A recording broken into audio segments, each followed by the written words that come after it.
जब भ्रष्टाचार रुकता है और टैक्स की पाई का सदुपयोग होता है तो भारत टैक्स पेयर को भी गर्व होता है। माननीय सदस्यगण, आज देश का ईमानदार करदाता चाहता है कि सरकारें शॉर्टकट की राजनीति से बचे, ऐसा योजनाएं बने जो समस्याओं के स्थायी समाधान को प्रोत्साहित करे।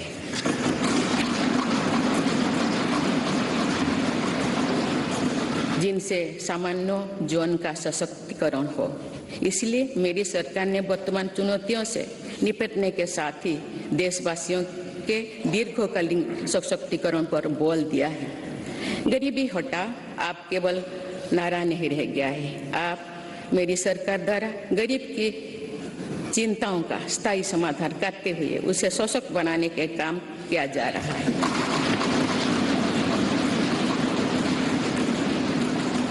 जैसे गरीबी का एक बहुत बड़ा कारण बीमारी होती है।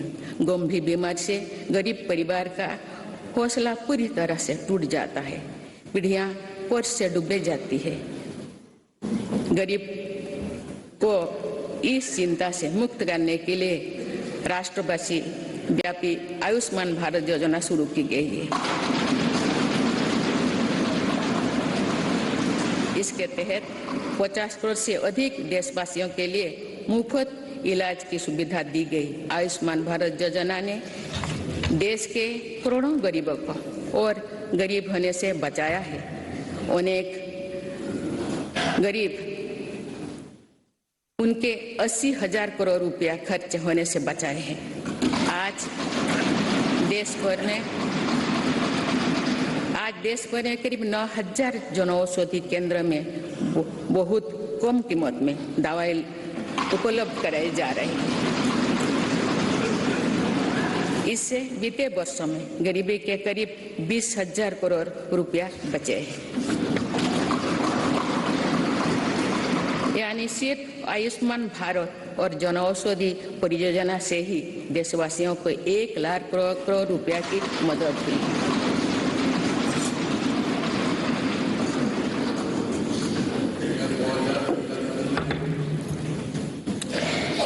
मैं सामान्य नागरिकों के जीवन से जुड़े सबसे महत्वपूर्ण संसाधन पानी का उदाहरण आप सभी के सामने रखना चाहूंगी। मेरी सरकार ने हर घर जल पहुंचाने के लिए जल जीवन मिशन शुरू किया।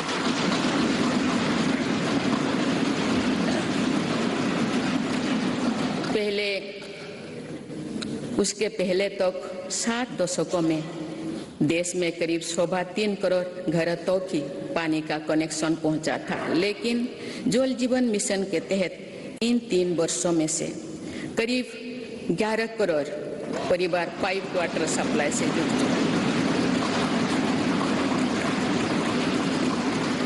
इसका सबसे ज्यादा लाभ गरीब परिवार को ही मिल रहा है। उसकी चिंता का स्थायी समाधान हो रहा है।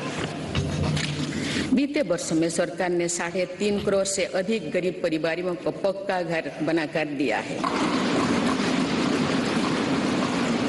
जब घर मिलता है तो नया आत्मविश्वास आता है। इससे उस परिवार का वर्तमान तो सुधरता ही है, उस घर में जो संतान बड़े होते हैं उसके आत्मविश्वास में भी वृद्धि होती है।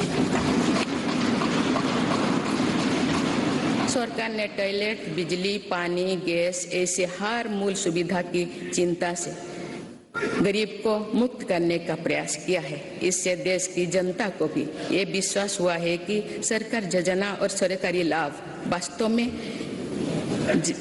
जमीन पर पहुंचा है और भारत जैसे विशाल देश में भी 100% कवरेज यानी सैचुरेशन संभव है।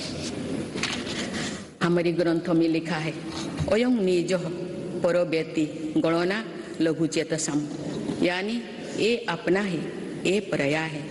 ऐसी सोच सही नहीं होती। मेरी सरकार ने बिना किसी भेदभाव के हर वर्ग के लिए काम किया है। बीते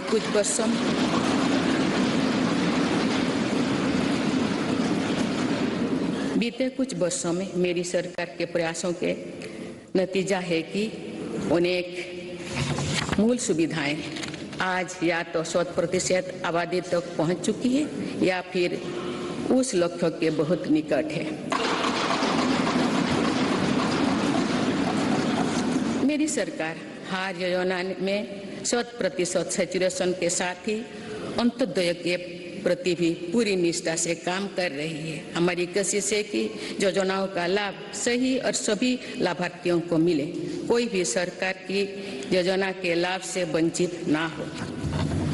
माननीय सदस्यगण, हमने देखा है कि कोरोना काल के दौरान दुनिया भर में किस तरह गरीब के लिए गुजारा मुश्किल हो गया था, लेकिन भारत उन देशों में से एक है जिसने गरीब का जीवन बचाने का सर्वोच्च प्राथमिकता दी।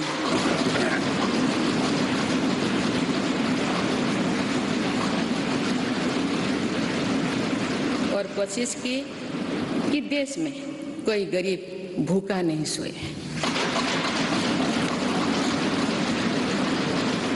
मुझे खुशी है कि मेरी सरकार ने पीएम गरीब कल्याण अन्न योजना को नई परिस्थितियों के अनुसार आगे भी चलाने का निर्णय लिया है।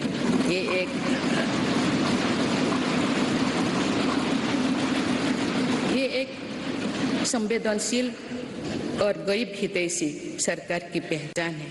पीएम गरीब कल्याण अन्न योजना के तहत सरकार गरीबों को मुफ्त अनाज के लिए लगभग 3.5 लाख करोड़ रुपया खर्च कर चुकी है।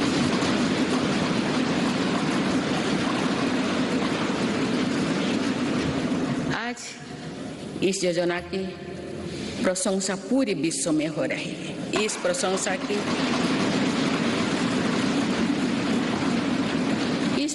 की ये वजह ये भी है कि टेक्नोलॉजी की मदद से बनी पारदर्शी व्यवस्था में आज पूरा का पूरा हर लाभार्थी तक पहुंच रहा है। माननीय सदस्यगण, हमारे देश में ऐसे अनेक वर्ग तथा ऐसे अनेक क्षेत्र हैं जिनकी उम्मीदों और आवश्यकताओं पर समुचित ध्यान देकर ही समग्र विकास की परिकल्पना की पूरा की जा सकती है। आप मेरी सरकार ऐसे हर वंचित वर्ग और वंचित क्षेत्रों को वरीयता देते हुए काम कर रही है। मेरे सरकार ने हर उस समाज की इच्छाओं को पूरा किया है जो सदियों से वंचित रहा था। गरीब, दलित, पिछड़े, आदिवासी इनकी इच्छाओं को पूरा कर उन्हें सपने देखने का साहस दिया है। कोई भी काम और कोई भी प्रयास छोटा नहीं होता, बल्कि विकास में सभी की अपनी भूमिका है। इसी भाव के साथ वंचित वर्गों और अविकसित क्षेत्रों के विकास पर बल दिया जा रहा है। रेहड़ी, ठेले, फुटपाथ पर बड़ी संख्या में हमारे छोटे व्यवसायी अपना व्यापार, कारोबार और दुकानदारी करते हैं। मेरी सरकार ने विकास में इन साथियों की भूमिका को भी सराहा है। इसलिए पहली बार इनको फॉर्मल बैंकिंग से जोड़ा और पीएम स्वनिधि के माध्यम से सस्ते और बिना गारंटी के ऋण की व्यवस्था की। योजना के तहत स्ट्रीट वेंडर्स को डिजिटल लेन देन के लिए प्रोत्साहन राशि प्रदान की जा रही है। अभी तक करीब 40 लाख साथियों को इसके तहत ऋण दिया जा चुका है।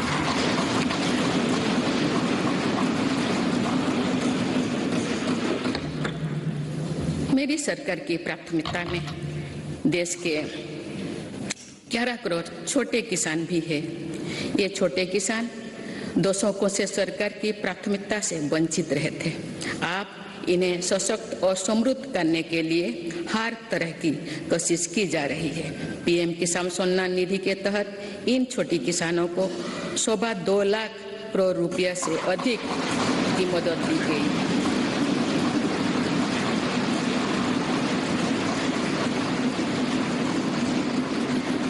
खास बात यह है कि इन लाभार्थियों में लगभग 3 करोड़ लाभार्थी महिलाएं हैं।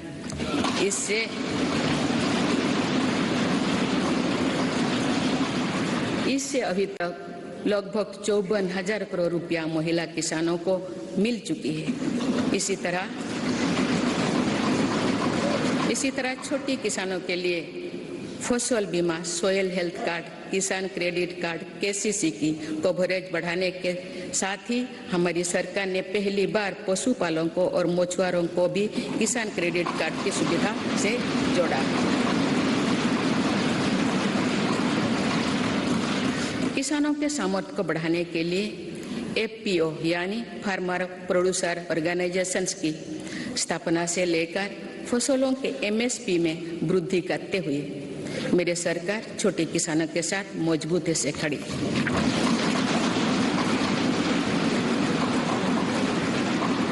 माननीय सदस्यगण, मेरी सरकार ने अनुसूचित जाति, जनजाति और अन्य पिछड़ा वर्ग की आकांक्षा को जगाया है।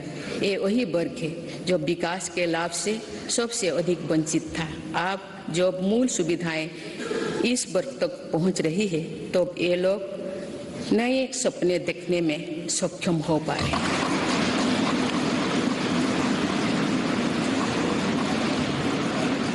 अनुसूचित जाति के सामाजिक आर्थिक सशक्तिकरण के लिए डॉक्टर अंबेडकर उत्सव धाम, अमृत जलधारा और युवा उद्यमी योजना जैसे कार्यक्रम चलाए जा रहे हैं। आदिवासी गौरव के लिए तो मेरी सरकार ने अभूतपूर्व फैसला किए हैं। पहली बार देश ने भगवान बिरसा मुंडा के जन्म दिवस को जनजातीय गौरव दिवस के रूप में मनाना शुरू किया। हाल ही में मानगढ़ धाम में सरकार ने आदिवासी क्रांतिवीर वीरों को पहली बार राष्ट्रीय स्तर पर श्रद्धांजलि दी। आज 36,000 से अधिक आदिवासी बाहुल्य वाले गांवों को प्रधानमंत्री आदि आदर्श ग्राम योजना के तहत विकसित किया जा रहा है। आज देश में 400 से अधिक एकलव्य मॉडल स्कूल आदिवासी क्षेत्रों में खुल चुकी है। देश भर में 3,000 से अधिक वन धन विकास केंद्र आजीविका के लिए साधन बने हैं। मेरी सरकार ने राष्ट्रीय पिछड़ा वर्ग आयोग को संवैधानिक दर्जा देकर ओबीसी के वेलफेयर के लिए हमारी प्रतिबद्धता को स्पष्ट किया है। बंजारा, घुमंतु और अर्धघुमंतु समुदाय के लिए भी पहली बार वेलफेयर एंड डेवलपमेंट बोर्ड का गठन किया गया है। माननीय सदस्यगण, देश में 100 से अधिक जिले ऐसे थे जो विकास के अनेक पैमानों से पीछे रह गए थे। सरकार ने इन जिलों को आकांक्षी जिले, एस्पिरेशनल डिस्ट्रिक्ट घोषित कर इनके विकास पर ध्यान दिया। आज ये जिले देश के दूसरे जिले से बराबरी की ओर बढ़ रही है।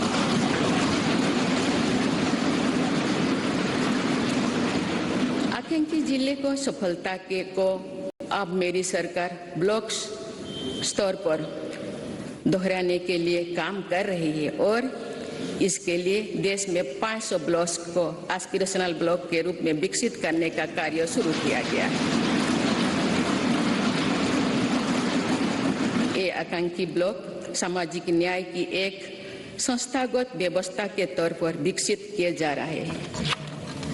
देश के जनजातीय क्षेत्रों, पहाड़ी क्षेत्रों, समुद्री